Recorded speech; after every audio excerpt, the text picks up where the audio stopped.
This week's episode of The Owl House managed to teach us quite a bit about Lilith, the portal door, Philip Wittebane, and perhaps most interestingly of all, about Belos. Spoiler alert, this week's episode confirmed to me that Philip Wittebane did go on to be Belos, but before that, the episode started with Lilith now back at the Owl House, and having a small party to celebrate a new job she has as a historian, something even some of the Emperor's staff show up to celebrate.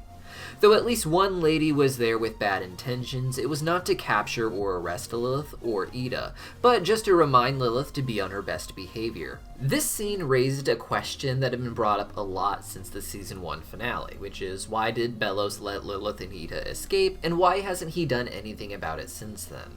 Well, he got the door he wanted, Luce destroyed it on the way out, and even with him reconstructing it, it seemed odd that he let Lilith, Ida, and Luce go and continues to do nothing about it.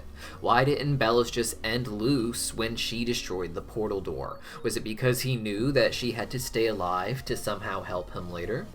This episode would go on to answer the question in a very sensible way. You see, while Lilith was having this party, Luce was upstairs trying to figure out new approaches to making her portal door, with the help of her evidence from the Echo Mouse on Philip Wittebane's journal.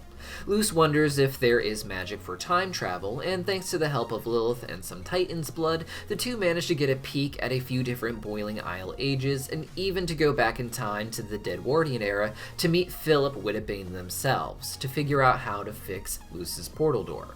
The first era the pair see is called the Hectaceous period, an Owl House parallel to the Cretaceous period, with some cool dino demon. But the real story, of course, takes place in the Deadwardian era, where they explored what Luce calls Baby Bonesborough. This is long before the Emperor or the Coven system, so people are doing what is called wild magic. At first glance, wild magic looks no worse than what Ida is doing without a Coven restricting her. The people are using it to help others and are friendly to complete strangers like Lilith and Luce. Children already have access to any type of magic in the present era as they are not in covens yet, but the child we see here is exceptional with how well they use different types of magic, as if they were easier to master in this era. Easier to master before the coven system. They manage to find Philip Wittebane, and as soon as they do, suddenly Belos' motives all make sense. It's been theorized since the moment Philip was mentioned that he was actually Belos, and this episode more or less confirmed that. While his eyes look a bit different, by the end of the episode we see him beginning to succumb to his curse, eating palisman fluid and making plenty of references to his same plan he is pursuing as Emperor in the modern age. Hundreds of years later, Belos would go on to meet Lilith and even make her the leader of his Coven Guard. He likely put her there to keep a close eye on her, knowing he would need her to go back in time in order to meet the Collector, as he did in today's episode. It is the same reason he let Luce escape too, as her eventually popping up on the island was a sign that Lilith's time travel would be taking place soon. If Belos is able to figure out that Luce and Lilith have now gone back in time, he may decide that the Owl House team is safe to arrest or petrify now, leading into heavier conflict as the season progresses and Belos no longer needs to worry about keeping them alive to maintain the timeline.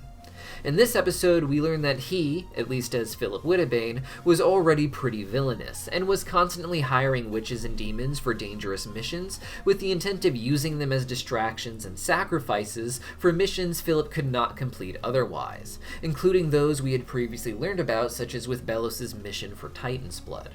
We see by the end of the episode that Philip needs to eat palisman ooze in order to survive, and some demons imply that he was eating the palismans of those he tricked into dying on his missions. If Philip had any moral issue with what he was doing, the need for palismans to sustain himself likely washed over that, but he already looks to be out for vengeance.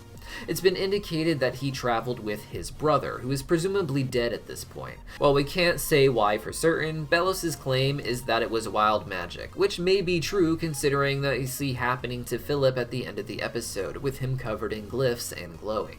As of now, it would seem like a particularly evil witch or demon may have killed Philip's brother when the two were more innocently exploring the Boiling Isles. By the end of this, Philip would end up with his curse and, of course, with his brother dead. Perhaps a wish to see all of the demons of the Boiling Isles taught a lesson for what happened, turning him into the evil Philip we see, making up stories to sound great and erase the truth of the people who died because of him.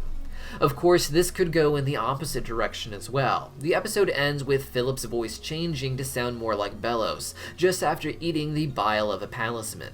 Philip insists that none of it matters, as he only needs to live long enough to see his little quest through.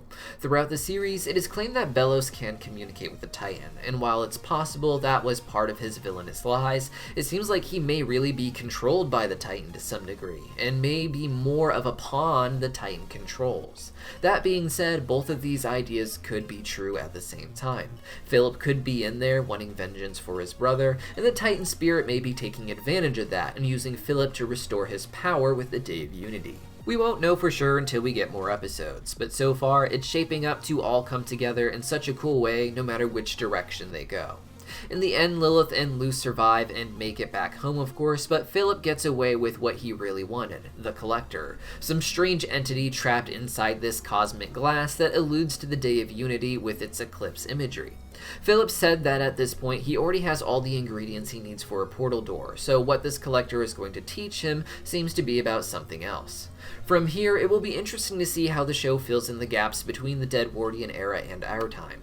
Philip will have to create the portal door, he will also have to become Emperor, and somehow the door will have to find Ida, but more on that in my next video.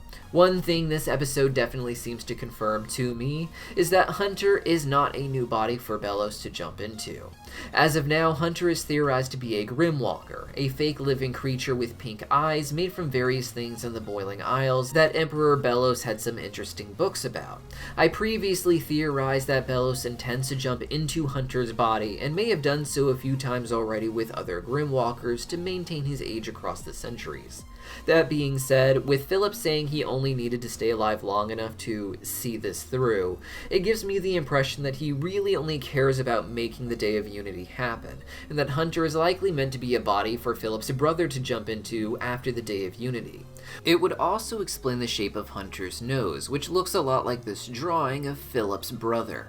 Whether or not this means that the brother is dead and will be brought back to life, or is in some sort of stasis period and will be able to jump because of it, I cannot say.